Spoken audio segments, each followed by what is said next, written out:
Joshua chapter 1. After the death of Moses, the servant of the Lord said to Joshua son of Nun, Moses' aide, Moses my servant is dead. Now then, you and all these people get ready to cross the Jordan River into the land I am about to give to them, to the Israelites. I will give you every place where you set your foot, as I promised Moses. Your territory will extend from the desert to Lebanon, and from the great river, the Euphrates, all the Hittite country, to the great sea on the west.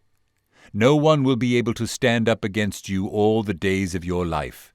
As I was with Moses, so I will be with you. I will never leave you nor forsake you. Be strong and courageous, because you will lead these people to inherit the land I swore to their forefathers to give them. Be strong and very courageous. Be careful to obey all the law my servant Moses gave you. Do not turn from it to the right or to the left, that you may be successful wherever you go. Do not let this book of the law depart from your mouth. Meditate on it day and night, so that you may be careful to do everything written in it. Then you will be prosperous and successful. Have I not commanded you? Be strong and courageous. Do not be terrified. Do not be discouraged, for the Lord your God will be with you wherever you go. So Joshua ordered the officers of the people, Go through the camp and tell the people, Get your supplies ready.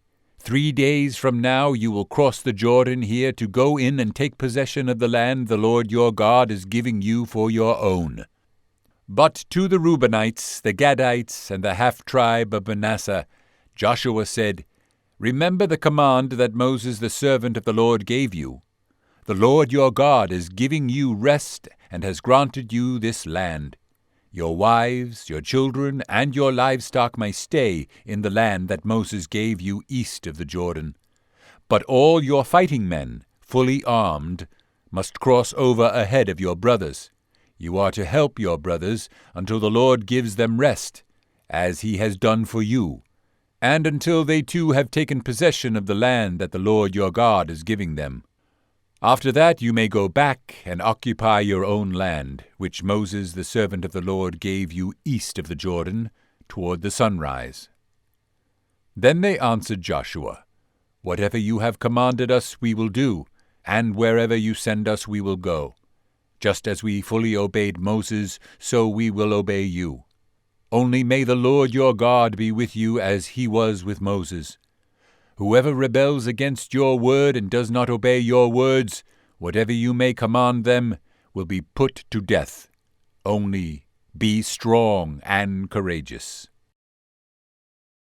Joshua chapter 2.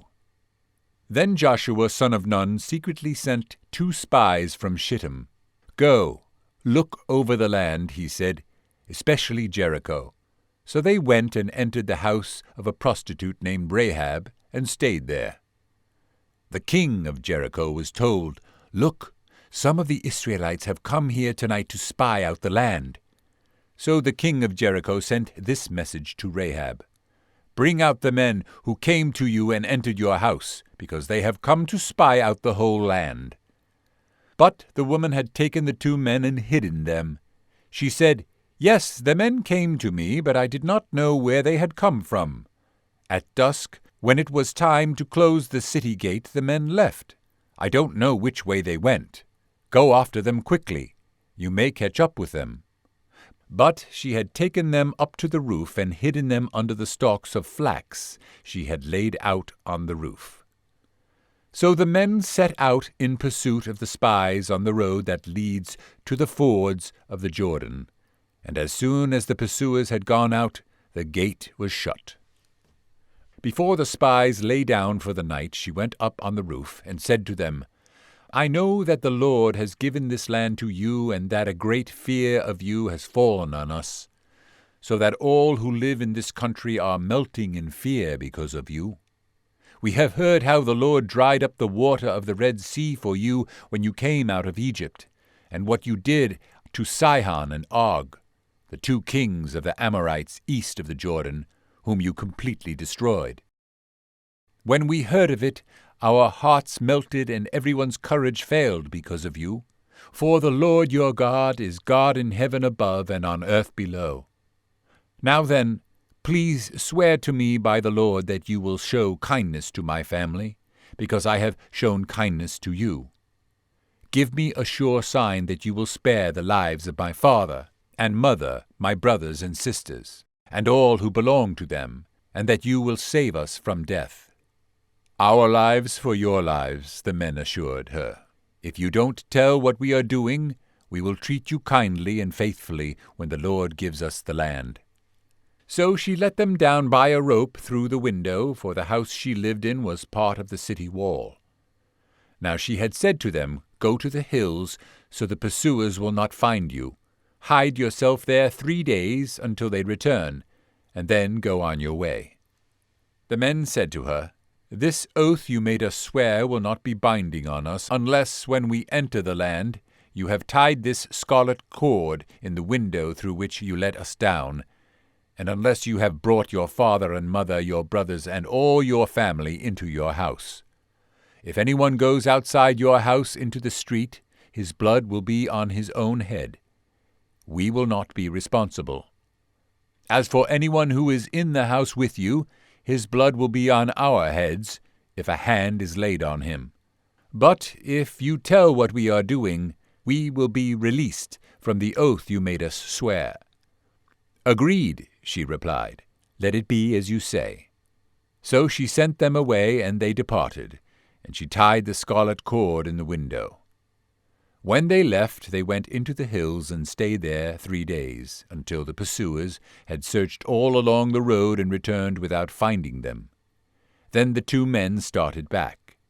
They went down out of the hills, forded the river, and came to Joshua son of Nun, and told him everything that had happened to them. They said to Joshua, "The Lord has surely given the whole land into our hands. All the people are melting in fear because of us." Joshua chapter 3. Early in the morning Joshua and all the Israelites set out from Shittim and went to the Jordan, where they camped before crossing over. After 3 days the officers went throughout the camp, giving orders to the people. "When you see the ark of the covenant of the Lord your God, and the priests, who are Levites, carrying it, you are to move out from your positions and follow it. Then you will know which way to go, since you have never been this way before. But keep a distance of about 1,000 yards between you and the ark. Do not go near it." Joshua told the people, "Consecrate yourselves, for tomorrow the Lord will do amazing things among you." Joshua said to the priests, "Take up the ark of the covenant and pass on ahead of the people." So they took it up and went ahead of them. And the Lord said to Joshua, "Today I will begin to exalt you in the eyes of all Israel, so they may know that I am with you as I was with Moses. Tell the priests who carry the ark of the covenant, when you reach the edge of the Jordan's waters, go and stand in the river." Joshua said to the Israelites, "Come here and listen to the words of the Lord your God. This is how you will know that the living God is among you, and that he will certainly drive out before you the Canaanites, Hittites, Hivites, Perizzites, Girgashites, Amorites, and Jebusites. See, the ark of the covenant of the Lord of all the earth will go into the Jordan ahead of you. Now then, choose 12 men from the tribes of Israel, 1 from each tribe, and as soon as the priests who carry the ark of the Lord of all the earth, set foot in the Jordan, its waters flowing downstream will be cut off and stand up in a heap." So when the people broke camp to cross the Jordan, the priests carrying the ark of the covenant went ahead of them. Now the Jordan is at flood stage all during harvest. Yet as soon as the priests who carried the ark reached the Jordan, and their feet touched the water's edge, the water from upstream stopped flowing. It piled up in a heap a great distance away, at a town called Adam, in the vicinity of Zondervan, while the water flowing down to the Sea of Arabah, the Salt Sea, was completely cut off. So the people crossed over opposite Jericho.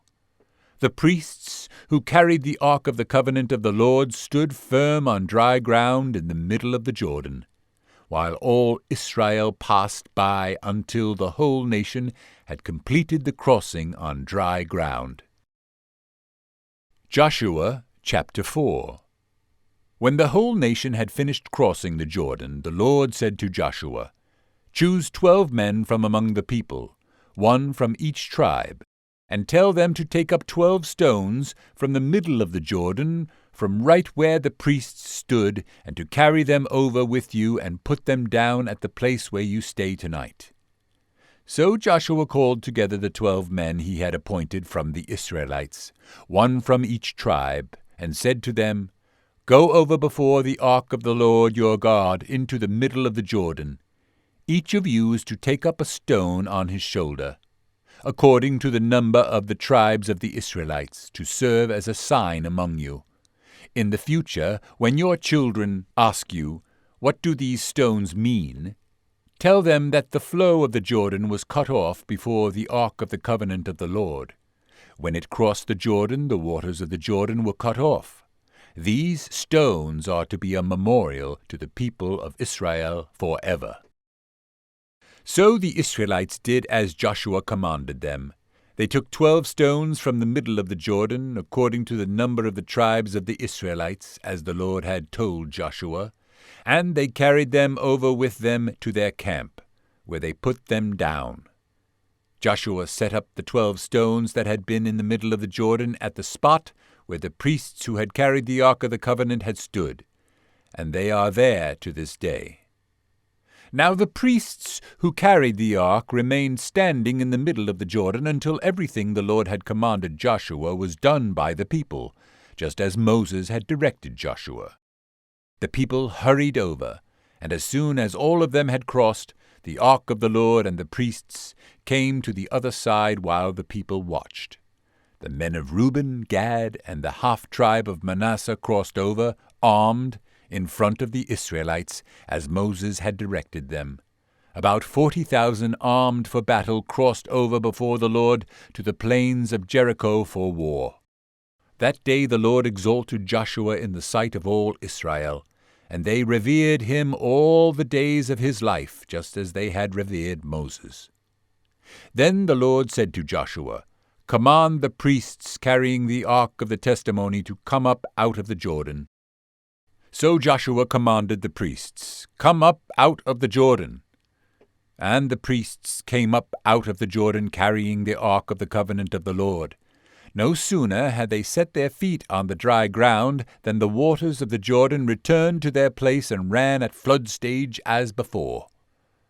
On the 10th day of the first month the people went up from the Jordan and camped at Gilgal, on the eastern border of Jericho. And Joshua set up at Gilgal the 12 stones they had taken out of the Jordan.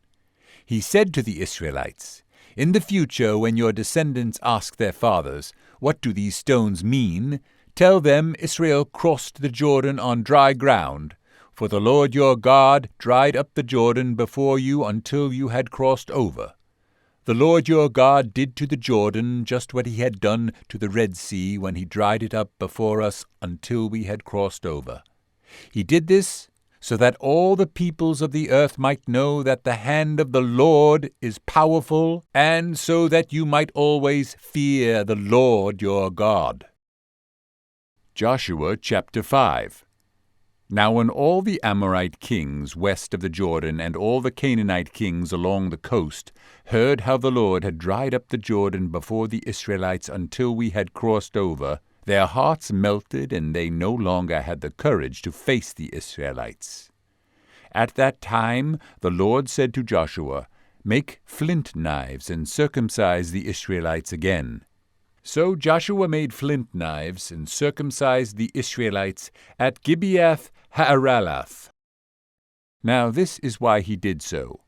All those who came out of Egypt, all the men of military age, died in the desert on the way after leaving Egypt. all the people that came out had been circumcised, but all the people born in the desert during the journey from Egypt had not. The Israelites had moved about in the desert 40 years, until all the men who were of military age when they left Egypt had died, since they had not obeyed the Lord. For the Lord had sworn to them that they would not see the land that he had solemnly promised their fathers to give us, a land flowing with milk and honey. So he raised up their sons in their place, and these were the ones Joshua circumcised. They were still uncircumcised because they had not been circumcised on the way. And after the whole nation had been circumcised, they remained where they were in camp until they were healed. Then the Lord said to Joshua, "Today I have rolled away the reproach of Egypt from you." So the place has been called Gilgal to this day. On the evening of the 14th day of the month, while camped at Gilgal on the plains of Jericho, the Israelites celebrated the Passover. The day after the Passover, that very day, they ate some of the produce of the land, unleavened bread and roasted grain. The manna stopped the day after they ate this food from the land. There was no longer any manna for the Israelites, but that year they ate of the produce of Canaan.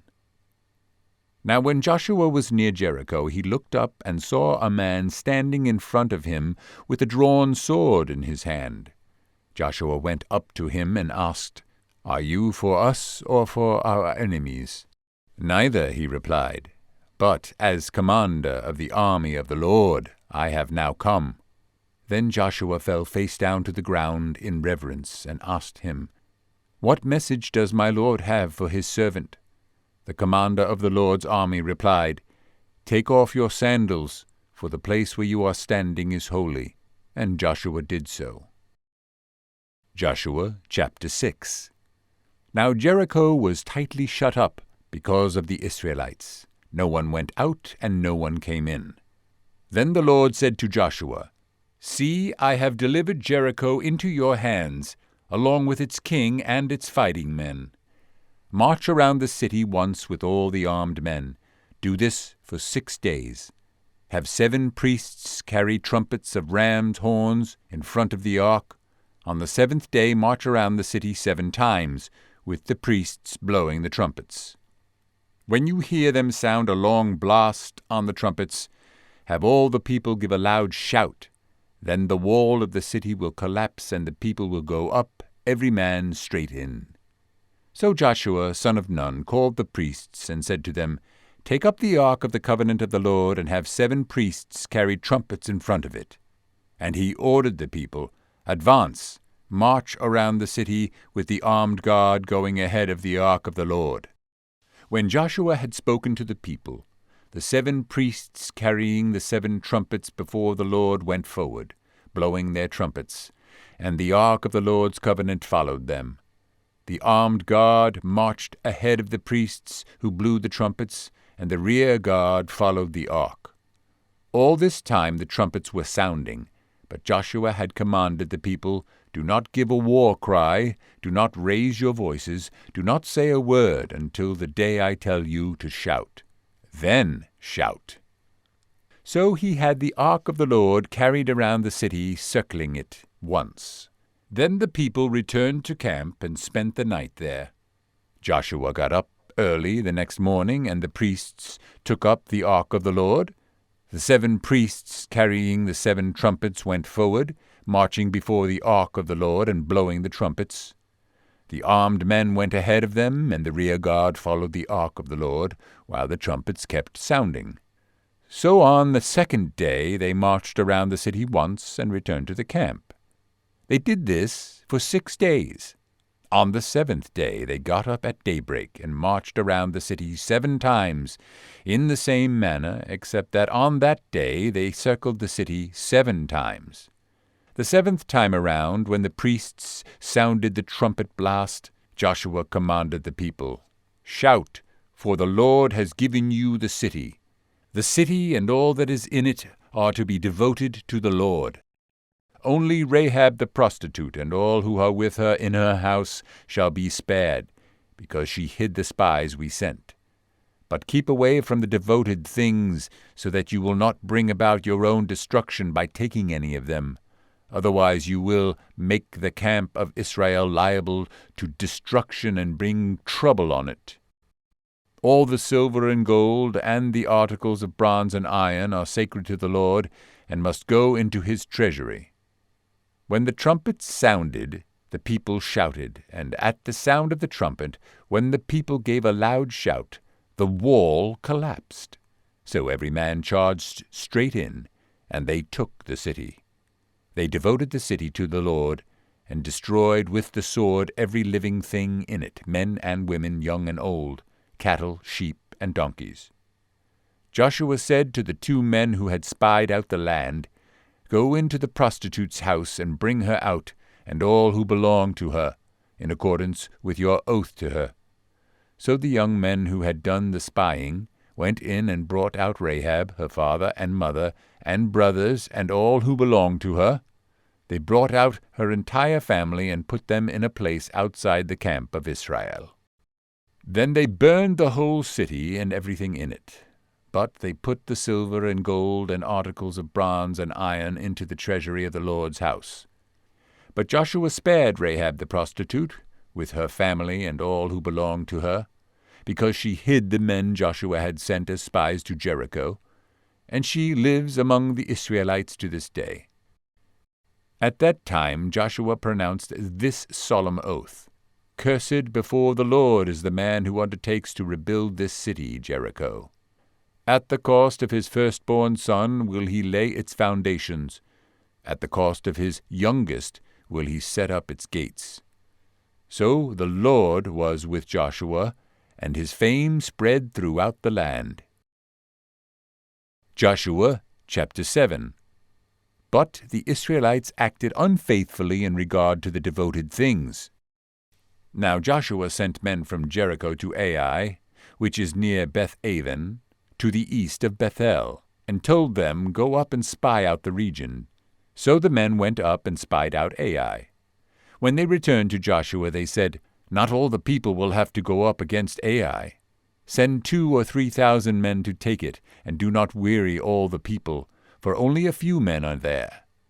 So about 3,000 men went up, but they were routed by the men of Ai, who killed about 36 of them. They chased the Israelites from the city gate as far as the stone quarries, and struck them down on the slopes. At this the hearts of the people melted and became like water. Then Joshua tore his clothes and fell face down to the ground before the ark of the Lord, remaining there till evening. The elders of Israel did the same, and sprinkled dust on their heads. And Joshua said, "Ah, sovereign Lord, why did you ever bring this people across the Jordan to deliver us into the hands of the Amorites to destroy us? If only we had been content to stay on the other side of the Jordan. O Lord, what can I say, now that Israel has been routed by its enemies? The Canaanites and the other people of the country will hear about this, and they will surround us and wipe out our name from the earth. What then will you do for your own great name?" The Lord said to Joshua, "Stand up. What are you doing down on your face? Israel has sinned. They have violated my covenant, which I commanded them to keep. They have taken some of the devoted things. They have stolen. They have lied. They have put them with their own possessions. That is why the Israelites cannot stand against their enemies. They turn their backs and run because they have been made liable to destruction. I will not be with you any more unless you destroy whatever among you is devoted to destruction. Go, consecrate the people. Tell them, consecrate yourselves in preparation for tomorrow. For this is what the Lord, the God of Israel, says. That which is devoted is among you, O Israel. You cannot stand against your enemies until you remove it. In the morning present yourselves tribe by tribe. The tribe that the Lord takes shall come forward clan by clan. The clan that the Lord takes shall come forward family by family. And the family that the Lord takes shall come forward man by man. He who is caught with the devoted things shall be destroyed by fire, along with all that belongs to him. He has violated the covenant of the Lord and has done a disgraceful thing in Israel. Early the next morning Joshua had Israel come forward by tribes, and Judah was taken. The clans of Judah came forward, and he took the Zerahites. He had the clan of the Zerahites come forward by families, and Zimri was taken. Joshua had his family come forward man by man, and Achan son of Carmi, the son of Zimri, the son of Zerah, of the tribe of Judah, was taken. Then Joshua said to Achan, "My son, give glory to the Lord, the God of Israel, and give him the praise. Tell me what you have done. Do not hide it from me." Achan replied, "It is true, I have sinned against the Lord, the God of Israel. This is what I have done. When I saw in the plunder a beautiful robe from Babylonia, 200 shekels of silver and a wedge of gold weighing 50 shekels, I coveted them and took them. They are hidden in the ground inside my tent, with the silver underneath." So Joshua sent messengers, and they ran to the tent, and there it was, hidden in his tent, with the silver underneath. They took the things from the tent, brought them to Joshua and all the Israelites, and spread them out before the Lord. Then Joshua, together with all the Israelites, took Achan son of Zerah, the silver, the robe, the gold wedge, his sons and daughters, his cattle, donkeys, and sheep, his tent, and all that he had, to the valley of Achor. Joshua said, "Why have you brought this trouble on us? The Lord will bring trouble on you today." Then all Israel stoned him, and after they had stoned the rest, they burned them. Over Achan they heaped up a large pile of rocks, which remains to this day. Then the Lord turned from his fierce anger. Therefore that place has been called the Valley of Achor ever since. Joshua chapter 8. Then the Lord said to Joshua, "Do not be afraid, do not be discouraged. Take the whole army with you, and go up and attack Ai.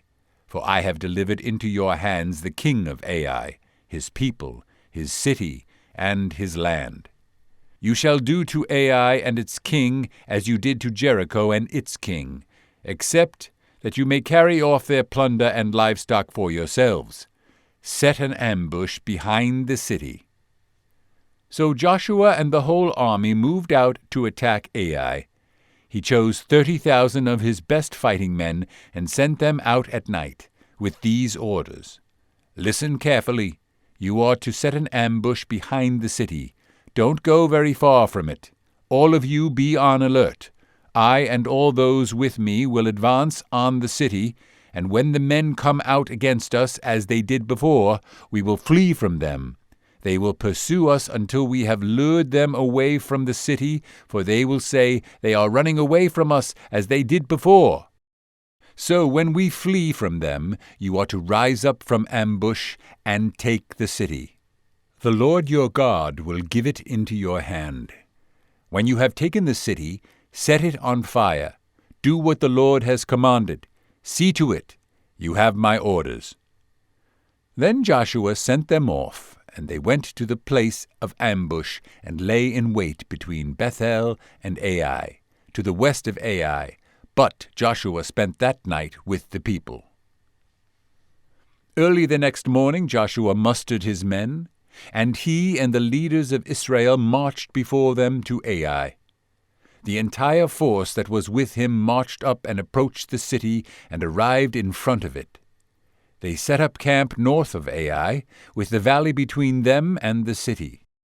Joshua had taken about 5,000 men and set them in ambush between Bethel and Ai to the west of the city. They had the soldiers take up their positions, all those in the camp to the north of the city, and the ambush to the west of it. That night Joshua went into the valley. When the king of Ai saw this, he and all the men of the city hurried out early in the morning to meet Israel in battle at a certain place overlooking the Arabah. But he did not know that an ambush had been set against him behind the city.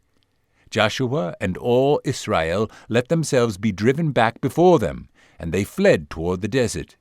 All the men of Ai were called to pursue them, and they pursued Joshua and were lured away from the city. Not a man remained in Ai or Bethel who did not go after Israel. They left the city open and went in pursuit of Israel. Then the Lord said to Joshua, "Hold out toward Ai the javelin that is in your hand, for into your hand I will deliver the city." So Joshua held out his javelin toward Ai. As soon as he did this, the men in the ambush rose quickly from their position and rushed forward. They entered the city and captured it, and quickly set it on fire. The men of Ai looked back and saw the smoke of the city rising against the sky, but they had no chance to escape in any direction, for the Israelites who had been fleeing toward the desert had turned back against their pursuers. For when Joshua and all Israel saw that the ambush had taken the city and that smoke was going up from the city, they turned around and attacked the men of Ai. The men of the ambush also came out of the city against them, so that they were caught in the middle, with Israelites on both sides. Israel cut them down, leaving them neither survivors nor fugitives. But they took the king of Ai alive and brought him to Joshua. When Israel had finished killing all the men of Ai in the fields and in the desert where they had chased them, and when every one of them had been put to the sword, all the Israelites returned to Ai and killed those who were in it. 12,000 men and women fell that day, all the people of Ai. For Joshua did not draw back the hand that held out his javelin until he had destroyed all who lived in Ai. But Israel did carry off for themselves the livestock and plunder of this city, as the Lord had instructed Joshua. So Joshua burned Ai and made it a permanent heap of ruins, a desolate place to this day. He hung the king of Ai on a tree and left him there until evening. At sunset, Joshua ordered them to take his body from the tree and throw it down at the entrance of the city gate.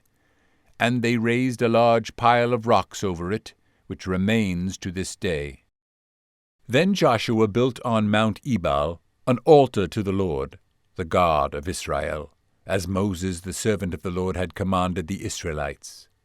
He built it according to what is written in the book of the law of Moses, an altar of uncut stones on which no iron tool had been used. On it they offered to the Lord burnt offerings and sacrificed fellowship offerings.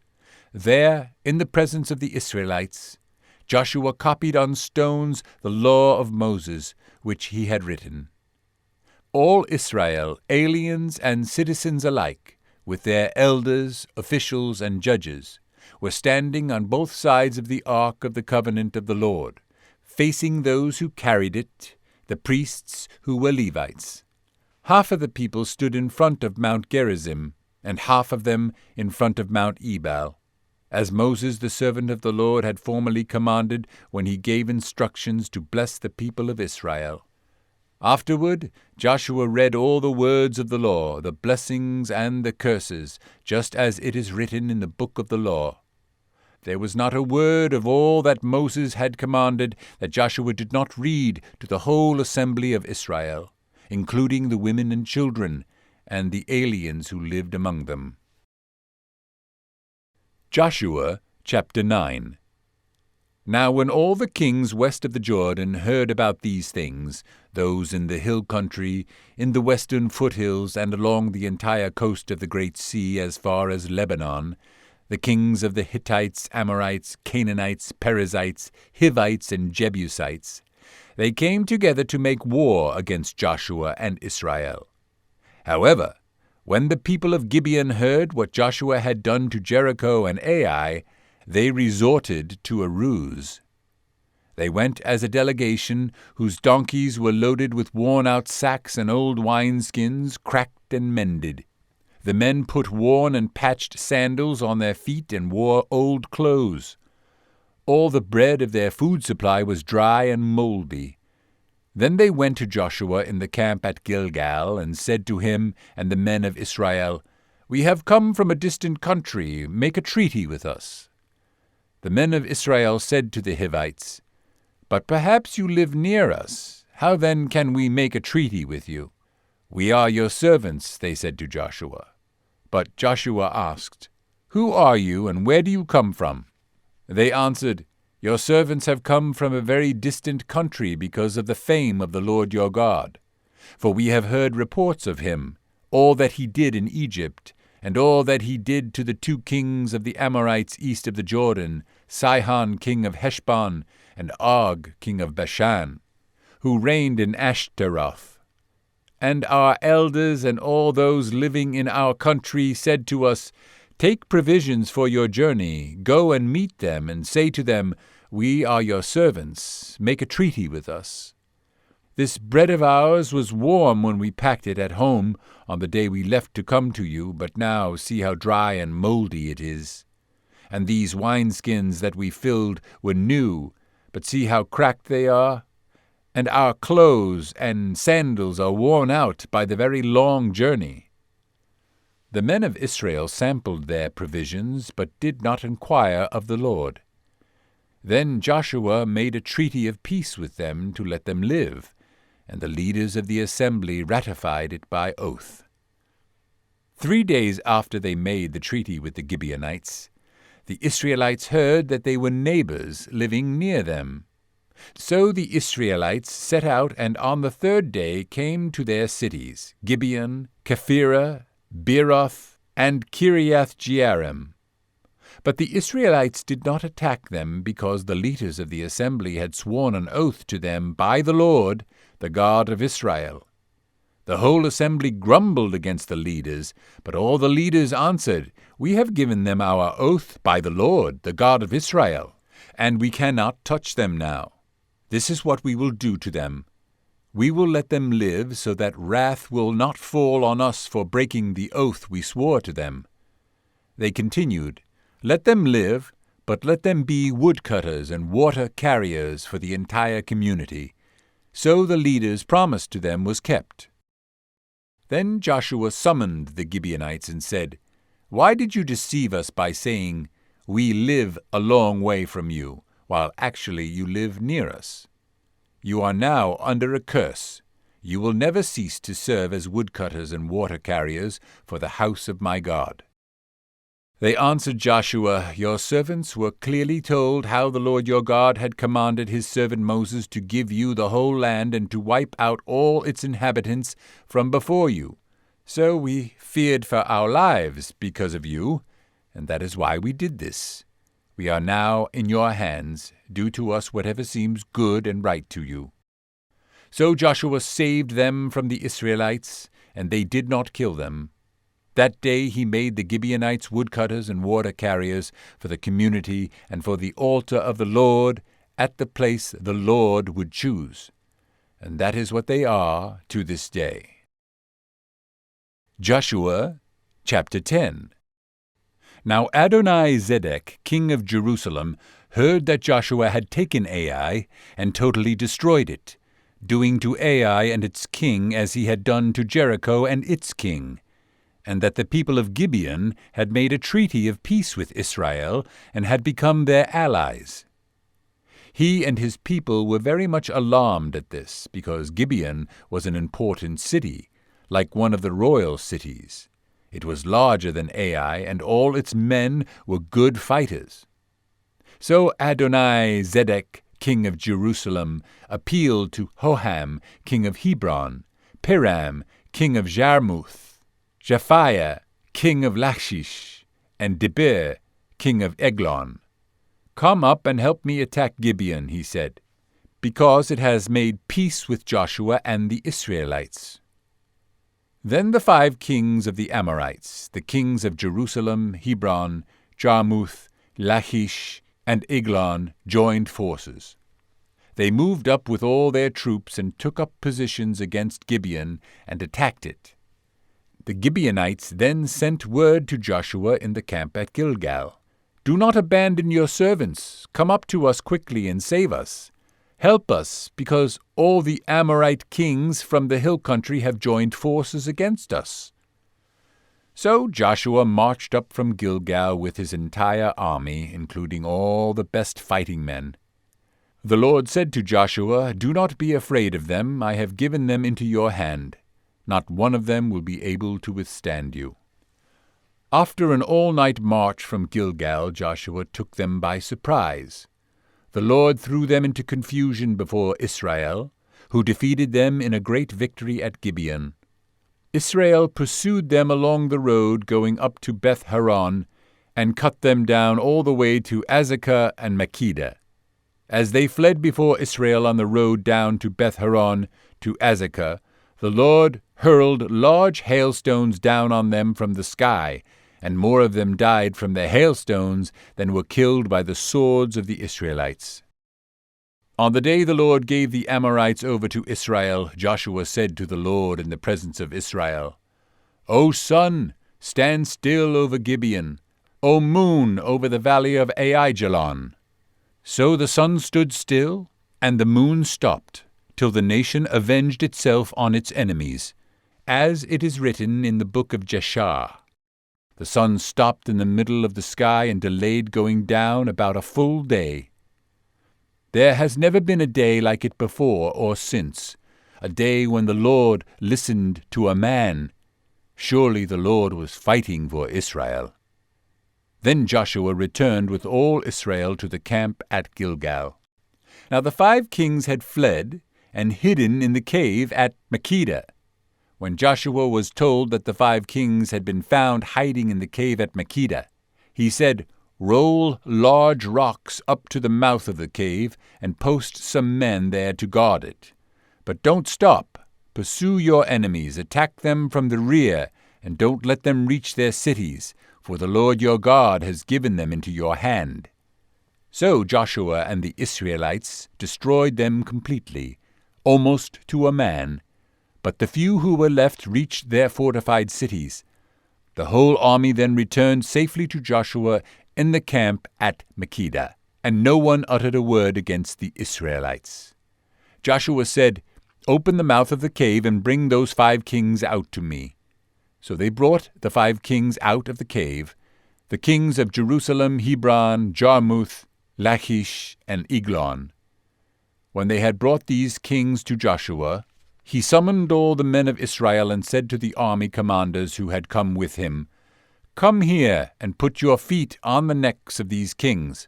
So they came forward and placed their feet on their necks. Joshua said to them, "Do not be afraid, do not be discouraged. Be strong and courageous. This is what the Lord will do to all the enemies you are going to fight." Then Joshua struck and killed the kings and hung them on 5 trees, and they were left hanging on the trees until evening. At sunset Joshua gave the order, and they took them down from the trees and threw them into the cave where they had been hiding. At the mouth of the cave they placed large rocks, which are there to this day. That day Joshua took Makkedah. He put the city and its king to the sword and totally destroyed everyone in it. He left no survivors, and he did to the king of Makkedah as he had done to the king of Jericho. Then Joshua and all Israel with him moved on from Makkedah to Libnah and attacked it. The Lord also gave that city and its king into Israel's hand. The city and everyone in it Joshua put to the sword. He left no survivors there, and he did to its king as he had done to the king of Jericho. Then Joshua and all Israel with him moved on from Libnah to Lachish. He took up positions against it and attacked it. The Lord handed Lachish over to Israel, and Joshua took it on the 2nd day. The city and everyone in it he put to the sword, just as he had done to Libnah. Meanwhile Horam, king of Gezer, had come up to help Lachish. But Joshua defeated him and his army, until no survivors were left. Then Joshua and all Israel with him moved on from Lachish to Eglon. They took up positions against it and attacked it. They captured it that same day and put it to the sword and totally destroyed everyone in it, just as they had done at Lachish. Then Joshua and all Israel with him went up from Eglon to Hebron and attacked it. They took the city and put it to the sword, together with its king, its villages, and everyone in it. They left no survivors, just as at Eglon they totally destroyed it and everyone in it. Then Joshua and all Israel with him turned around and attacked Debir. They took the city, its king, and its villages, and put them to the sword. Everyone in it they totally destroyed. They left no survivors. They did to Debir and its king as they had done to Libnah and its king and to Hebron. So Joshua subdued the whole region, including the hill country, the Negev, the western foothills, and the mountain slopes, together with all their kings. He left no survivors. He totally destroyed all who breathed, just as the Lord, the God of Israel, had commanded. Joshua subdued them from Kadesh Barnea to Gaza, and from the whole region of Goshen to Gibeon. All these kings and their lands Joshua conquered in one campaign, because the Lord, the God of Israel, fought for Israel. Then Joshua returned with all Israel to the camp at Gilgal. Joshua chapter 11. When Jabin, king of Hazor, heard of this, he sent word to Jobab, king of Madon, to the kings of Shimron and Akshaph, and to the northern kings who were in the mountains, in the Arabah south of Kinnereth, in the western foothills, and in Naphoth Dor on the west, to the Canaanites in the east and west, to the Amorites, Hittites, Perizzites, and Jebusites in the hill country, and to the Hivites below Hermon in the region of Mizpah. They came out with all their troops and a large number of horses and chariots, a huge army, as numerous as the sand on the seashore. All these kings joined forces and made camp together at the waters of Merom to fight against Israel. The Lord said to Joshua, "Do not be afraid of them, because by this time tomorrow I will hand all of them over to Israel, slain. You are to hamstring their horses and burn their chariots." So Joshua and his whole army came against them suddenly at the waters of Merom, and attacked them. And the Lord gave them into the hand of Israel. They defeated them and pursued them all the way to Greater Sidon, to Misrephoth Maim, and to the valley of Mizpah on the east, until no survivors were left. Joshua did to them as the Lord had directed. He hamstrung their horses and burned their chariots. At that time Joshua turned back and captured Hazor, and put its king to the sword. Hazor had been the head of all these kingdoms. Everyone in it they put to the sword. They totally destroyed them, not sparing anyone that breathed, and he burned Hazor itself. Joshua took all these royal cities and their kings and put them to the sword. He totally destroyed them, as Moses, the servant of the Lord, had commanded. Yet Israel did not burn any of the cities built on their mounds, except Hazor, which Joshua burned. The Israelites carried off for themselves all the plunder and livestock of these cities, but all the people they put to the sword until they completely destroyed them, not sparing anyone that breathed. As the Lord commanded his servant Moses, so Moses commanded Joshua, and Joshua did it. He left nothing undone of all that the Lord commanded Moses. So Joshua took this entire land, the hill country, all the Negev, the whole region of Goshen, the western foothills, the Arabah, and the mountains of Israel with their foothills. From Mount Halak, which rises toward Seir, to Baal Gad in the valley of Lebanon, below Mount Hermon. He captured all their kings and struck them down, putting them to death. Joshua waged war against all these kings for a long time, except for the Hivites living in Gibeon. Not one city made a treaty of peace with the Israelites, who took them all in battle.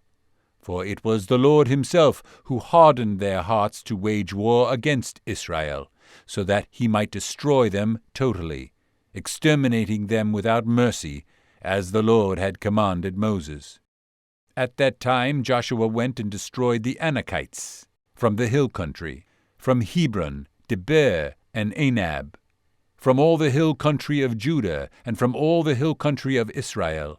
Joshua totally destroyed them and their towns.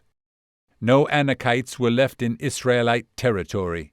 Only in Gaza, Gath, and Ashdod did any survive. So Joshua took the entire land, just as the Lord had directed Moses, and he gave it as an inheritance to Israel according to their tribal divisions. Then the land had rest from war. Joshua chapter 12.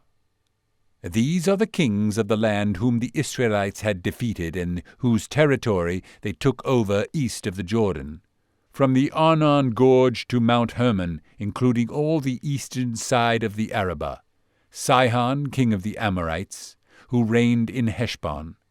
He ruled from Aroer on the rim of the Arnon Gorge, from the middle of the gorge to the Jabbok River, which is the border of the Ammonites. This included half of Gilead. He also ruled over the eastern Arabah from the Sea of Kinnereth to the Sea of Arabah, the Salt Sea, to Beth Jeshimoth, and then southward below the slopes of Pisgah, and the territory of Og, king of Bashan, one of the last of the Rephaites, who reigned in Ashtaroth and Edrei. He ruled over Mount Hermon, Salekah, all of Bashan to the border of the people of Geshur and Maacah, and half of Gilead to the border of Sihon, king of Heshbon. Moses, the servant of the Lord, and the Israelites conquered them. And Moses, the servant of the Lord, gave their land to the Reubenites, the Gadites, and the half-tribe of Manasseh to be their possession. These are the kings of the land that Joshua and the Israelites conquered on the west side of the Jordan, from Baal-Gad in the valley of Lebanon to Mount Halak, which rises toward Seir. Their lands Joshua gave as an inheritance to the tribes of Israel according to their tribal divisions: the hill country, the western foothills, the Arabah, the mountain slopes, the desert, and the Negev, the lands of the Hittites, Amorites, Canaanites, Perizzites, Hivites, and Jebusites. The king of Jericho, 1, the king of Ai, near Bethel, 1, the king of Jerusalem, 1, the king of Hebron, 1, the king of Jarmuth, 1, the king of Lachish, 1, the king of Eglon, 1, the king of Gezer, 1, the king of Debir, 1, the king of Geder, 1, the king of Hormah, 1, the king of Arad, 1, the king of Libnah, 1, the king of Adullam, 1, the king of Makkedah, 1, the king of Bethel, 1, the king of Tappuah, 1, the king of Hepher, 1, the king of Aphek, 1, the king of Lasharon, 1, the king of Madon, 1, the king of Hazor, 1, the king of Shimron-Meron, 1, the king of Akshaph, 1, the king of Taanach, 1, the king of Megiddo, 1, the king of Kedesh, 1, the king of Jokaneam in Carmel, 1, the king of Dor in Naphoth Dor, 1, the king of Goyim in Gilgal, 1, the king of Tirzah, 1, 31 kings in all. Joshua chapter 13. When Joshua was old and well advanced in years, the Lord said to him, "You are very old, and there are still very large areas of land to be taken over. This is the land that remains, all the regions of the Philistines and Geshurites, from the Shihor River on the east of Egypt to the territory of Ekron on the north, all of it counted as Canaanite, the territory of 5 Philistine rulers in Gaza, Ashdod, Ashkelon, Gath, and Ekron, that of the Avites. From the south all the land of the Canaanites, from Arah of the Sidonians, as far as Aphek, the region of the Amorites, the area of the Gebalites, and all Lebanon to the east, from Baal-Gad, below Mount Hermon, to Lebo-Hamath. As for all the inhabitants of the mountain regions, from Lebanon to Misrephoth-Maim, that is, all the Sidonians, I myself will drive them out before the Israelites. Be sure to allocate this land to Israel for an inheritance, as I have instructed you, and divide it as inheritance among the 9 tribes and half of the tribe of Manasseh. The other half of Manasseh, the Reubenites and the Gadites, had received the inheritance that Moses had given them east of the Jordan, as he, the servant of the Lord, had assigned it to them. It extended from Aroer on the rim of the Arnon Gorge, and from the town in the middle of the gorge, and included the whole plateau of Medeba as far as Dibon, and all the towns of Sihon, king of the Amorites, who ruled in Heshbon, out of the border of the Ammonites. It also included Gilead, the territory of the people of Geshur and Maacah, all of Mount Hermon, and all Bashan as far as Salecah, that is, the whole kingdom of Og in Bashan, who had reigned in Ashtaroth Edrei, and had survived as one of the last of the Rephaites. Moses had defeated them and taken over their land. But the Israelites did not drive out the people of Geshur and Maacah, so they continue to live among the Israelites to this day. But to the tribe of Levi he gave no inheritance, since the offerings made by fire to the Lord, the God of Israel, are their inheritance, as he promised them. This is what Moses had given to the tribe of Reuben, clan by clan, the territory from Aroer on the rim of the Arnon Gorge, and from the town in the middle of the gorge, and the whole plateau past Medeba, to Heshbon and all its towns on the plateau, including Dibon, Bamoth, Baal, Beth Baal Meon, Jahaz, Kedemoth, Mephaath, Kiriathaim, Sibma, Zereth, Shahar on the hill in the valley, Beth Peor, the slopes of Pisgah, and Beth Jeshimoth, all the towns on the plateau and the entire realm of Sihon king of the Amorites, who ruled at Heshbon. Moses had defeated him and the Midianite chiefs, Evi, Rechem, Zur, Hur, and Reba, princes allied with Sihon, who lived in that country. In addition to those slain in battle, the Israelites had put to the sword Balaam, son of Beor, who practiced divination. The boundary of the Reubenites was the bank of the Jordan. These towns and their villages were the inheritance of the Reubenites, clan by clan. This is what Moses had given to the tribe of Gad, clan by clan. The territory of Jazer, all the towns of Gilead, and half the Ammonite country as far as Aroer near Rabbah, and from Heshbon to Ramath Mizpah and Betonim, and from Mahanaim to the territory of Debir, and in the valley Beth Haran, Beth Nimrah, Succoth, and Zaphon, with the rest of the realm of Sihon king of Heshbon, the east side of the Jordan, the territory up to the end of the Sea of Kinnereth. These towns and their villages were the inheritance of the Gadites, clan by clan. This is what Moses had given to the half-tribe of Manasseh, that is, to half the family of the descendants of Manasseh, clan by clan.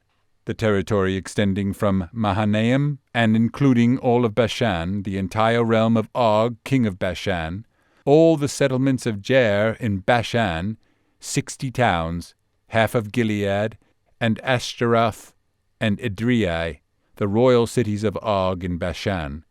This was for the descendants of Machir, son of Manasseh, for half of the sons of Machir, clan by clan. This is the inheritance Moses had given when he was in the plains of Moab across the Jordan east of Jericho. But to the tribe of Levi Moses had given no inheritance. The Lord, the God of Israel, is their inheritance, as he promised them. Joshua chapter 14. Now these are the areas the Israelites received as an inheritance in the land of Canaan, which Eleazar the priest, Joshua son of Nun, and the heads of the tribal clans of Israel allotted to them. Their inheritances were assigned by lot to the 9.5 tribes, as the Lord had commanded through Moses. Moses had granted the 2.5 tribes their inheritance east of the Jordan, but had not granted the Levites an inheritance among the rest, for the sons of Joseph had become 2 tribes, Manasseh and Ephraim. The Levites received no share of the land, but only towns to live in, with pasture lands for their flocks and herds. So the Israelites divided the land just as the Lord had commanded Moses. Now the men of Judah approached Joshua at Gilgal, and Caleb, son of Jephunneh, the Kenizzite, said to him, "You know what the Lord said to Moses, the man of God, at Kadesh Barnea, about you and me. I was 40 years old when Moses, the servant of the Lord, sent me from Kadesh Barnea to explore the land, and I brought him back a report according to my convictions. But my brothers who went up with me made the hearts of the people melt with fear. I, however, followed the Lord my God wholeheartedly. So on that day Moses swore to me, the land on which your feet have walked will be your inheritance, and that of your children forever, because you have followed the Lord my God wholeheartedly. Now then, just as the Lord promised, he has kept me alive for 45 years since the time he said this to Moses, while Israel moved about in the desert. So here I am today, 85 years old. I am still as strong today as the day Moses sent me out. I'm just as vigorous to go out to battle now as I was then. Now give me this hill country that the Lord promised me that day. You yourself heard then that the Anakites were there, and their cities were large and fortified, but the Lord helping me, I will drive them out just as he said." Then Joshua blessed Caleb, son of Jephunneh, and gave him Hebron as his inheritance. So Hebron has belonged to Caleb, son of Jephunneh, the Kenizzite, ever since, because he followed the Lord, the God of Israel, wholeheartedly. Hebron used to be called Kiriath Arba, after Arba, who was the greatest man among the Anakites. Then the land had rest from war. Joshua chapter 15. The allotment for the tribe of Judah, clan by clan, extended down to the territory of Edom, to the desert of Zin in the extreme south. Their southern boundary started from the bay at the southern end of the Salt Sea, crossed south of Scorpion Pass, continued on to Zin, and went over to the south of Kadesh Barnea. Then it ran past Hezron up to Adar, and curved around to Karka. It then passed along to Asmon, and joined the Wadi of Egypt, ending at the sea. This is their southern boundary. The eastern boundary is the Salt Sea, as far as the mouth of the Jordan. The northern boundary started from the bay of the sea at the mouth of the Jordan, went up to Beth Hogla, and continued north of Beth Araba to the stone of Bohan, son of Reuben. The boundary then went up to Debir from the valley of Achor, and turned north to Gilgal, which faces the pass of Adumim, south of the gorge. It continued along the waters of En-Shemesh, and came out at En-Rogel. Then it ran up the valley of Ben-Hinnom, along the southern slope of the Jebusite city, that is, Jerusalem. From there it climbed to the top of the hill west of the Hinnom valley, at the northern end of the valley of Rephaim. From the hilltop the boundary headed toward the spring of the waters of Nephtoah, came out at the towns of Mount Ephron, and went down toward Baalah, that is, Kiriath Jearim. Then it curved westward, from Baalah to Mount Seir, ran along the northern slope of Mount Jearim, that is, Kesalon, continued down to Beth Shemesh, and crossed to Timnah. It went to the northern slope of Ekron, turned toward Shikharon, passed along to Mount Baalah, and reached Jabneel. The boundary ended at the sea. The western boundary is the coastline of the Great Sea. These are the boundaries around the people of Judah by their clans. In accordance with the Lord's command to him, Joshua gave to Caleb, son of Jephunneh, a portion in Judah, Kiriath Arba, that is, Hebron. Arba was the forefather of Anak. From Hebron Caleb drove out the 3 Anakites, Sheshai, Ahiman, and Talmai, descendants of Anak. From there he marched against the people living in Debir, formerly called Kiriath Sepher. And Caleb said, I will give my daughter Achsah in marriage to the man who attacks and captures Kiriath Sepher. Othniel, son of Kenaz, Caleb's brother, took it. So Caleb gave his daughter Achsah to him in marriage. One day when she came to Othniel, she urged him to ask her father for a field. When she got off her donkey, Caleb asked her, What can I do for you? She replied, Do me a special favor. Since you have given me land in the Negev, give me also springs of water. So Caleb gave her the upper and lower springs. This is the inheritance of the tribe of Judah, clan by clan. The southernmost towns of the tribe of Judah in the Negev toward the boundary of Edom were Kabzeel, Eder, Jagur, Kinnah, Dimona, Adada, Kedesh, Hazor, Ithnan, Ziph, Telem, Bealoth, Hazor, Hadattah, Kirioth Hezron, that is Hazor, Amam, Shema, Moladah, Hazar Gadah, Heshmon, Beth Pelet, Hazar Shual, Beersheba, Biziothia, Baala, Lim, Ezem, Eltolad, Kesil, Hormah, Ziklag, Madmana, Sansana, Lebaoth, Shilhim, Ain, and Rimmon, a total of 29 towns and their villages. In the western foothills, Eshtaol, Zorah, Ashna, Zanoah, Enganin, Tapua, Enam, Jarmuth, Adullam, Soko, Azekah, Sha'araim, Adithaim, and Gedera, or Gederothaim, 14 towns and their villages. Zenan, Hadashah, Migdal Gad, Delian, Mizpah, Joktheel, Lachish, Bozkath, Eglon, Kabon, Lamas, Kitlish, Gederoth, Beth Dagon, Naamah, and Makkedah, 16 towns and their villages. Libnah, Ether, Ashan, Iftah, Ashna, Nezib, Keilah, Achzib, and Mareshah, 9 towns and their villages.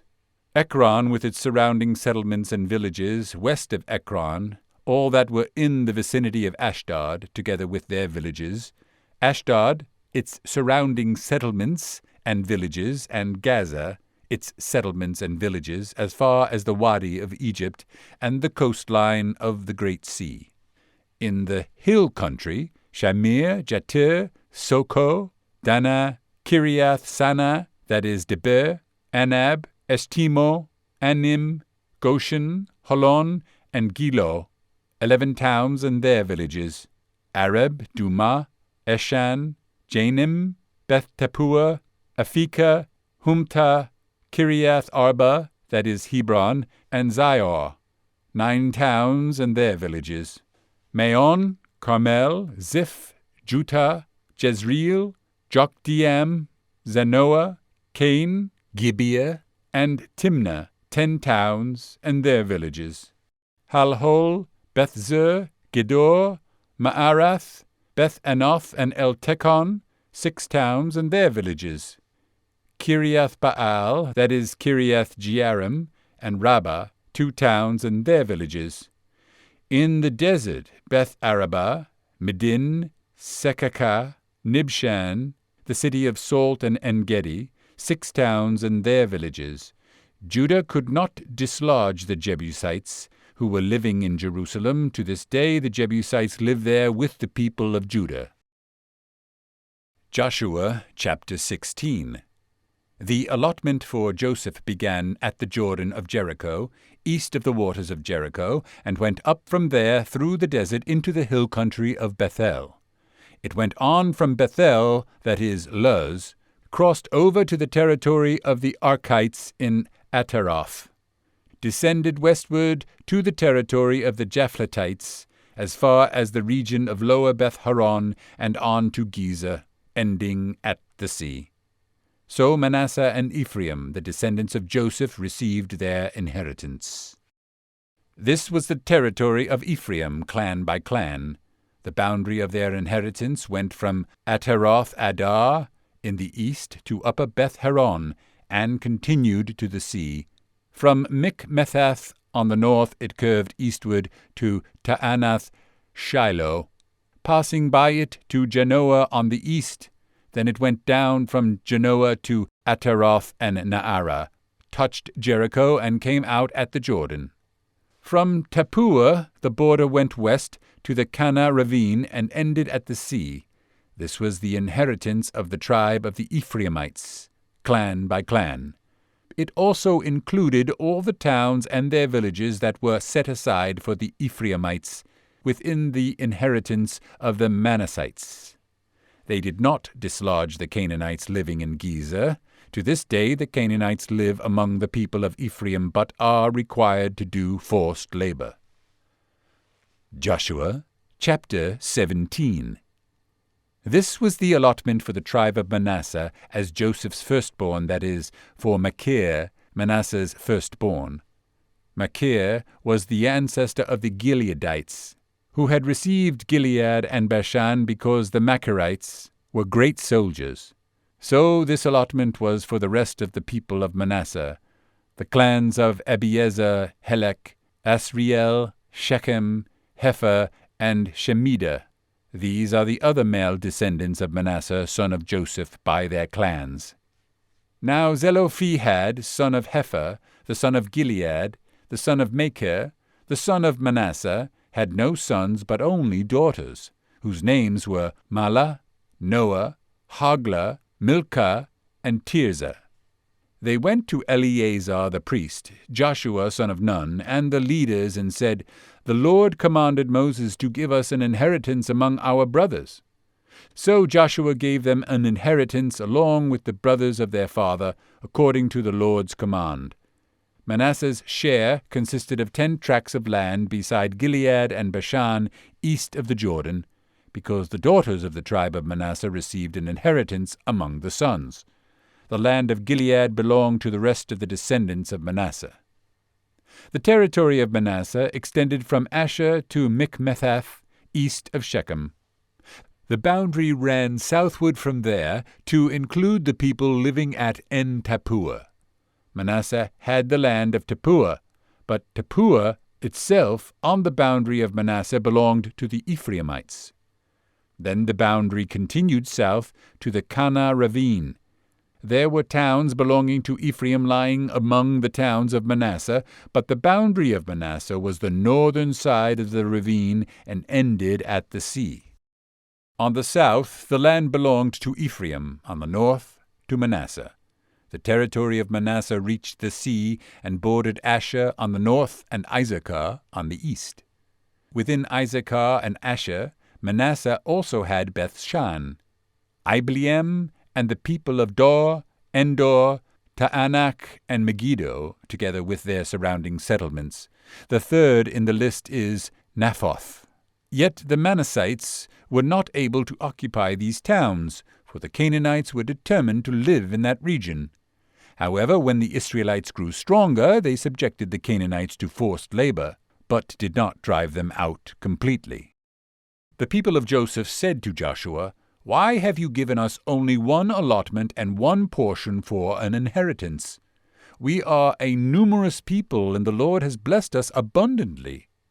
"If you are so numerous," Joshua answered, "and if the hill country of Ephraim is too small for you, go up into the forest and clear land for yourselves there in the land of the Perizzites and Rephaites." The people of Joseph replied, "The hill country is not enough for us, and all the Canaanites who live in the plain have iron chariots, both those in Bethshan and its settlements and those in the valley of Jezreel." But Joshua said to the house of Joseph, to Ephraim and Manasseh, "You are numerous and very powerful. You will have not only one allotment, but the forested hill country as well. Clear it, and its farthest limits will be yours. Though the Canaanites have iron chariots, and though they are strong, you can drive them out." Joshua chapter 18. The whole assembly of the Israelites gathered at Shiloh and set up the tent of meeting there. The country was brought under their control, but there were still 7 Israelite tribes who had not yet received their inheritance. So Joshua said to the Israelites, "How long will you wait before you begin to take possession of the land that the Lord, the God of your fathers, has given you? Appoint 3 men from each tribe. I will send them out to make a survey of the land and to write a description of it, according to the inheritance of each. Then they will return to me. You are to divide the land into 7 parts. Judah is to remain in its territory on the south, and the house of Joseph in its territory on the north. After you have written descriptions of the 7 parts of the land, bring them here to me, and I will cast lots for you in the presence of the Lord our God. The Levites, however, do not get a portion among you, because the priestly service of the Lord is their inheritance. And Gad, Reuben, and the half-tribe of Manasseh have already received their inheritance on the east side of the Jordan. Moses, the servant of the Lord, gave it to them." As the men started on their way to map out the land, Joshua instructed them, "Go and make a survey of the land and write a description of it. Then return to me, and I will cast lots for you here at Shiloh in the presence of the Lord." So the men left and went through the land. They wrote its description on a scroll, town by town, in 7 parts, and returned to Joshua in the camp at Shiloh. Joshua then cast lots for them in Shiloh in the presence of the Lord, and there he distributed the land to the Israelites according to their tribal divisions. The lot came up for the tribe of Benjamin, clan by clan. Their allotted territory lay between the tribes of Judah and Joseph. On the north side, their boundary began at the Jordan, passed the northern slope of Jericho, and headed west into the hill country, coming out at the desert of Beth-aven. From there it crossed to the south slope of Luz, that is, Bethel, and went down to Ataroth-adar on the hill south of Lower Beth-horon. From the hill facing Beth-horon on the south, the boundary turned south along the western side and came out at Kiriath-Baal, that is, Kiriath-Jearim, a town of the people of Judah. This was the western side. The southern side began at the outskirts of Kiriath-Jearim on the west side, and the boundary came out at the spring of the waters of Nephtoah. The boundary went down to the foot of the hill facing the valley of Ben-Hinnom, north of the valley of Rephaim. It continued down the Hinnom Valley, along the southern slope of the Jebusite city, and so to En-Rogel. It then curved north, went to En-Shemesh, continued to Geliloth, which faces the pass of Adumim, and ran down to the stone of Bohan, son of Reuben. It continued to the northern slope of Beth-Araba and on down into the Arabah. It then went to the northern slope of Beth-Hoglah and came out at the northern bay of the Salt Sea, at the mouth of the Jordan in the south. This was the southern boundary. The Jordan formed the boundary on the eastern side. These were the boundaries that marked out the inheritance of the clans of Benjamin on all sides. The tribe of Benjamin, clan by clan, had the following cities: Jericho, Beth-Hoglah, Emek-Keziz, Beth-Araba, Zemaraim, Bethel, Avim, Para, Ophrah, Kephar-Ammoni, Ophnai, and Geba, 12 towns and their villages. Gibeon, Ramah, Beeroth, Mizpah, Kephirah, Moza, Rechem, Erpeel, Tarala, Zelah, Ha'elef, the Jebusite city that is Jerusalem, Gibeah and Kiriath, 14 towns and their villages. This was the inheritance of Benjamin for its clans. Joshua chapter 19. The second lot came out for the tribe of Simeon, clan by clan.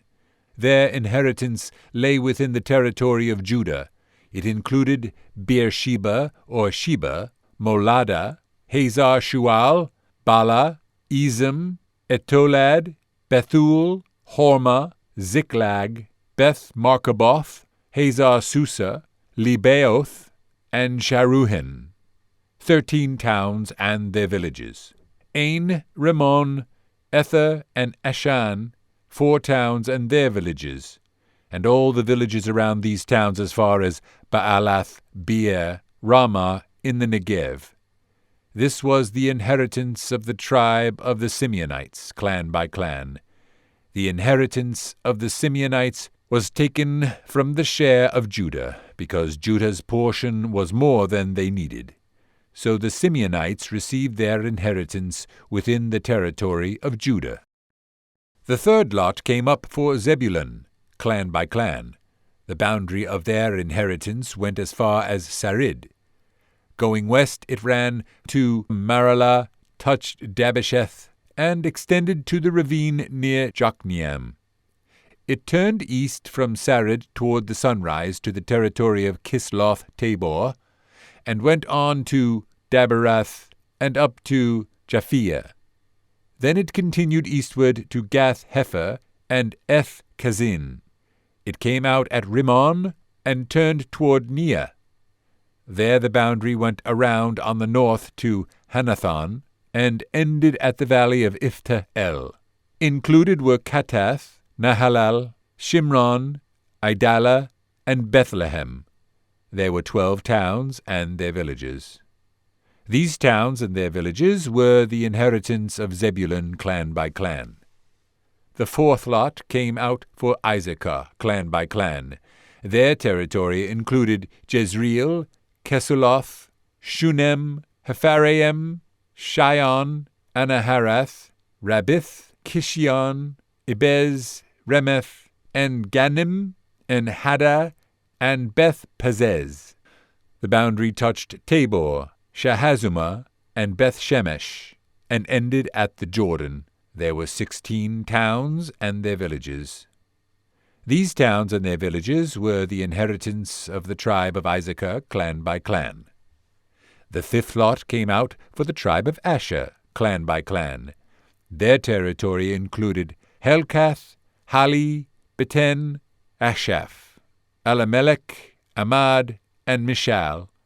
On the west, the boundary touched Carmel and Shihar-Libnath.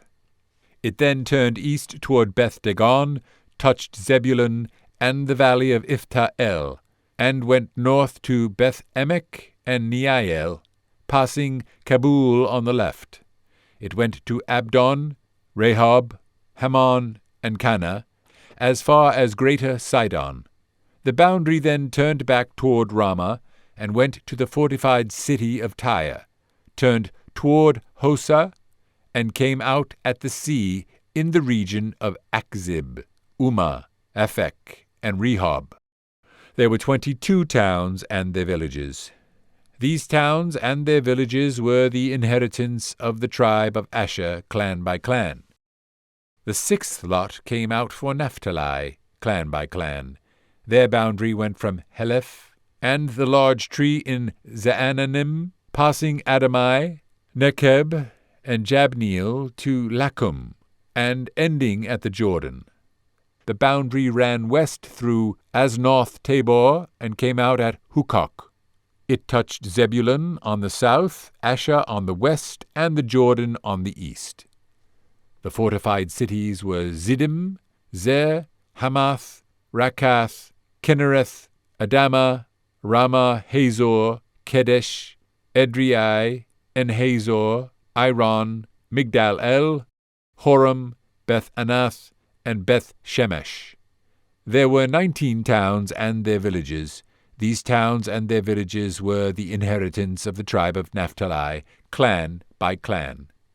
The seventh lot came out for the tribe of Dan, clan by clan. The territory of their inheritance included Zorah, Eshtaol, Shemesh, Sha'alabin, Aijalon, Ithla, Elon, Timnah, Ekron, Eltekeh, Gibbethon, Baalath, Jehud, Bene-Berek, Gath-Rimmon, Me-Jakon, and Rakon, with the area facing Joppa.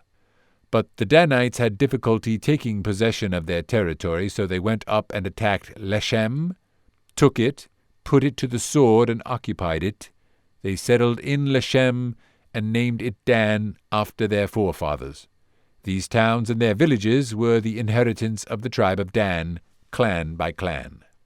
When they had finished dividing the land into its allotted portions, the Israelites gave Joshua son of Nun an inheritance among them, as the Lord had commanded. They gave him the town he asked for, Timnath-Serah, in the hill country of Ephraim, and he built up the town and settled there.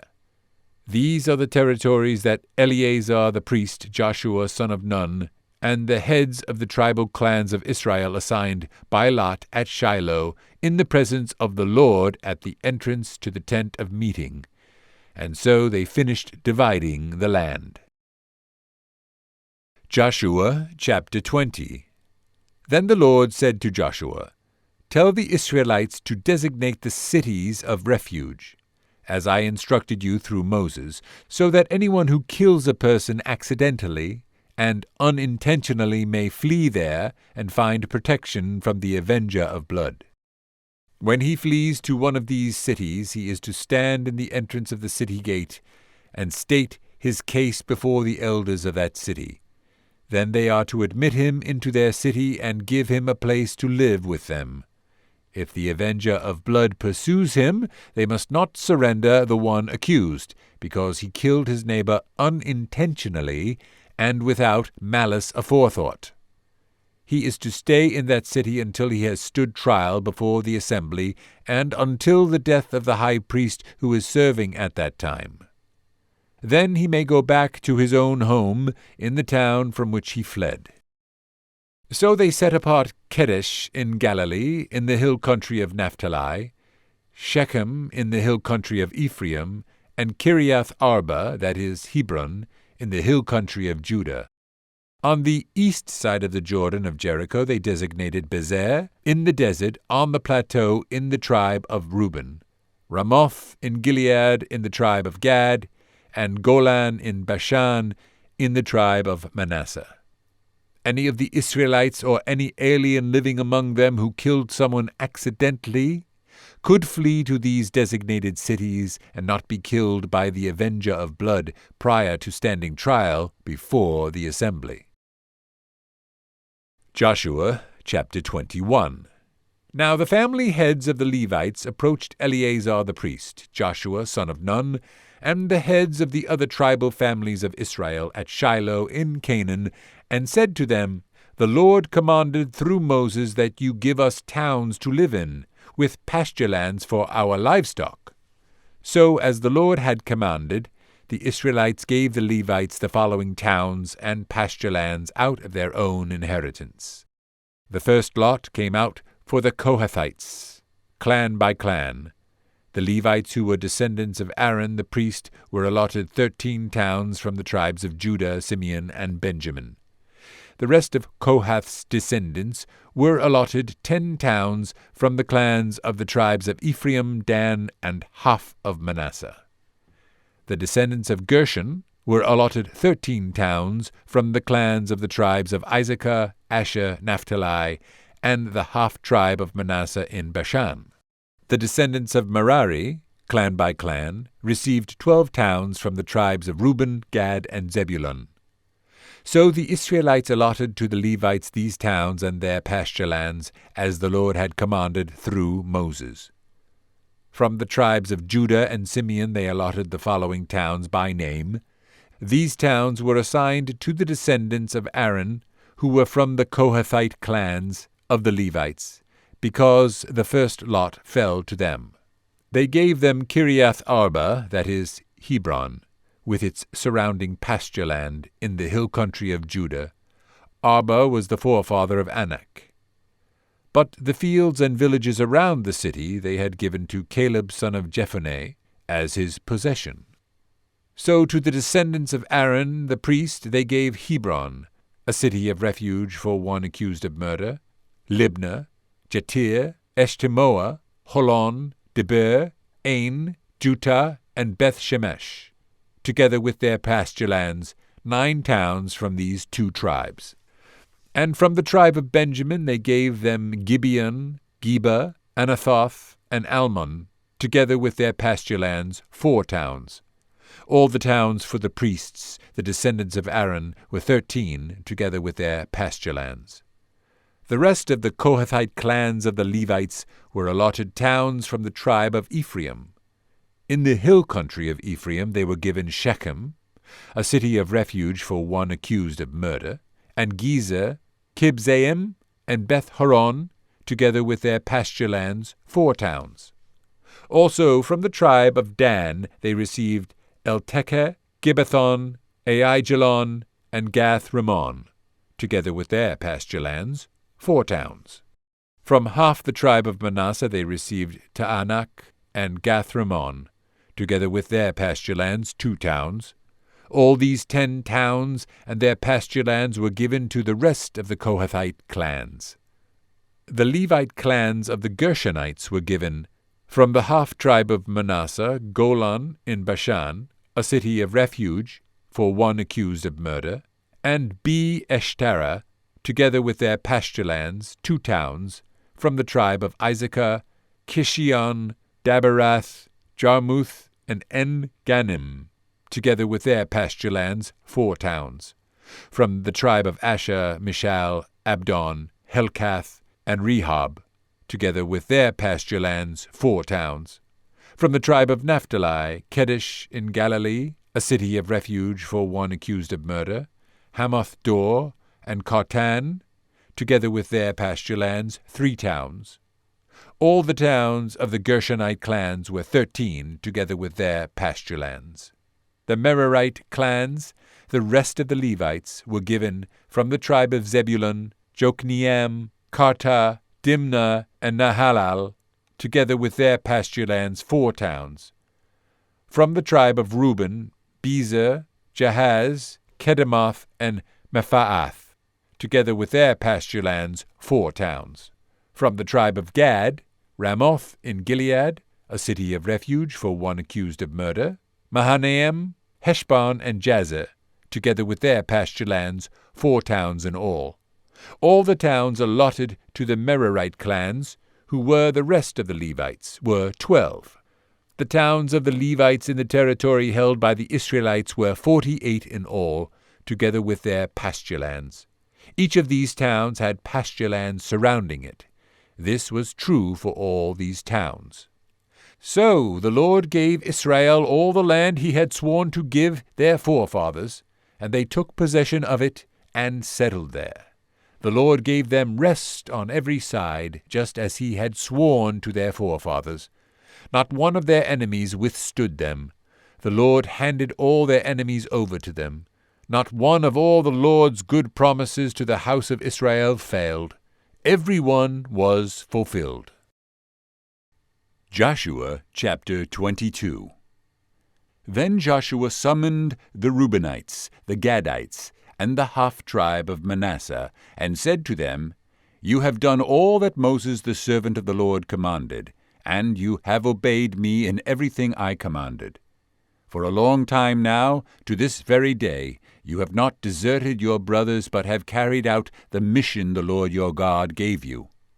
Now that the Lord your God has given your brothers rest, as he promised, return to your homes in the land that Moses the servant of the Lord gave you on the other side of the Jordan. But be very careful to keep the commandment and the law that Moses the servant of the Lord gave you, to love the Lord your God, to walk in all his ways, to obey his commands, to hold fast to him, and to serve him with all your heart and all your soul. Then Joshua blessed them and sent them away, and they went to their homes. To the half-tribe of Manasseh Moses had given land in Bashan, and to the other half of the tribe Joshua gave land on the west side of the Jordan with their brothers. When Joshua sent them home, he blessed them, saying, Return to your homes with your great wealth, with large herds of livestock, with silver, gold, bronze, and iron, and a great quantity of clothing, and divide with your brothers the plunder from your enemies. So the Reubenites, the Gadites, and the half-tribe of Manasseh left the Israelites at Shiloh in Canaan to return to Gilead. their own land, which they had acquired in accordance with the command of the Lord through Moses. When they came to Geliloth, near the Jordan, in the land of Canaan, the Reubenites, the Gadites, and the half-tribe of Manasseh built an imposing altar there by the Jordan. And when the Israelites heard that they had built the altar on the border of Canaan and Geliloth, near the Jordan, on the Israelite side, the whole assembly of Israel gathered at Shiloh to go to war against them. So the Israelites sent Phinehas, son of Eleazar the priest, to the land of Gilead, to Reuben, Gad, and the half-tribe of Manasseh. With him they sent 10 of the chief men, one for each of the tribes of Israel, each the head of a family division among the Israelite clans. When they went to Gilead, to Reuben, Gad, and the half-tribe of Manasseh, they said to them, "The whole assembly of the Lord says, how could you break faith with the God of Israel like this? How could you turn away from the Lord and build yourselves an altar in rebellion against him now? Was not the sin of Peor enough for us? Up to this day we have not cleansed ourselves from that sin, even though a plague fell on the community of the Lord. And are you now turning away from the Lord? If you rebel against the Lord today, tomorrow he will be angry with the whole community of Israel. If the land you possess is defiled, come over to the Lord's land, where the Lord's tabernacle stands, and share the land with us. But do not rebel against the Lord or against us by building an altar for yourselves, other than the altar of the Lord our God. When Achan, son of Zerah, acted unfaithfully regarding the devoted things, did not wrath come on the whole community of Israel? He was not the only one who died for his sin." Then Reuben, Gad, and the half-tribe of Manasseh replied to the heads of the clans of Israel, "The mighty one, God, the Lord, the mighty one, God, the Lord, he knows, and let Israel know. If this has been in rebellion or disobedience to the Lord, do not spare us this day. If we have built our own altar to turn away from the Lord and to offer burnt offerings and grain offerings, or to sacrifice fellowship offerings on it, may the Lord himself call us to account. No, we did it for fear that some day your descendants might say to ours, 'What do you have to do with the Lord, the God of Israel? The Lord has made the Jordan a boundary between us and you Reubenites and Gadites. You have no share in the Lord.' So your descendants might cause ours to stop fearing the Lord. That is why we said, 'Let us get ready and build an altar,' but not for burnt offerings or sacrifices. On the contrary, it is to be a witness between us and you and the generations that follow that we will worship the Lord at his sanctuary with our burnt offerings, sacrifices, and fellowship offerings. Then in the future your descendants will not be able to say to ours, 'You have no share in the Lord.'"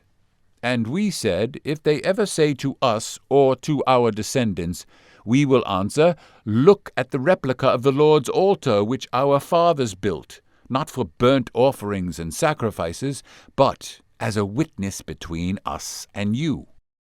Far be it from us to rebel against the Lord and turn away from him today by building an altar for burnt offerings, grain offerings, and sacrifices, other than the altar of the Lord our God that stands before his tabernacle. When Phinehas the priest and the leaders of the community, the heads of the clans of the Israelites, heard what Reuben, Gad, and Manasseh had to say, they were pleased. And Phinehas, son of Eleazar the priest, said to Reuben, Gad, and Manasseh, "Today we know that the Lord is with us, because you have not acted unfaithfully toward the Lord in this matter. Now you have rescued the Israelites from the Lord's hand." Then Phinehas, son of Eleazar the priest, and the leaders returned to Canaan from their meeting with the Reubenites and Gadites in Gilead, and reported to the Israelites. They were glad to hear the report and praised God, and they talked no more about going to war against them to devastate the country where the Reubenites and the Gadites lived. And the Reubenites and the Gadites gave the altar this name, A Witness Between Us that the Lord is God. Joshua chapter 23. After a long time had passed, and the Lord had given Israel rest from all their enemies around them, Joshua, by then old and well advanced in years, summoned all Israel, their elders, leaders, judges, and officials, and said to them, I am old and well advanced in years. You yourselves have seen everything the Lord your God has done to all these nations for your sake. It was the Lord your God who fought for you. Remember how I have allotted as an inheritance for your tribes all the land of the nations that remain, the nations I conquered between the Jordan and the great sea in the west. The Lord your God himself will drive them out of your way. He will push them out before you, and you will take possession of their land, as the Lord your God promised you. Be very strong, be careful to obey all that is written in the book of the law of Moses, without turning aside to the right or to the left. Do not associate with these nations that remain among you. Do not invoke the names of their gods or swear by them. You must not serve them or bow down to them. But you are to hold fast to the Lord your God, as you have until now. The Lord has driven out before you great and powerful nations. To this day no one has been able to withstand you. One of you routs 1,000, because the Lord your God fights for you, just as he promised. So, be very careful to love the Lord your God. But if you turn away and ally yourselves with the survivors of these nations that remain among you, and if you intermarry with them and associate with them, then you may be sure that the Lord your God will no longer drive out these nations before you. Instead, they will become snares and traps for you, whips on your backs and thorns in your eyes, until you perish from this good land, which the Lord your God has given you. Now I am about to go the way of all the earth. You know with all your heart and soul that not one of all the good promises the Lord your God gave you has failed. Every promise has been fulfilled. Not one has failed. But just as every good promise of the Lord your God has come true, so the Lord will bring on you all the evil he has threatened, until he has destroyed you from this good land he has given you.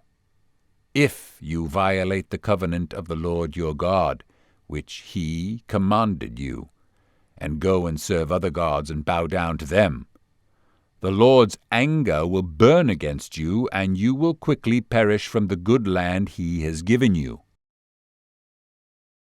Joshua chapter 24. Then Joshua assembled all the tribes of Israel at Shechem. He summoned the elders, leaders, judges, and officials of Israel, and they presented themselves before God. Joshua said to all the people, This is what the Lord, the God of Israel, says.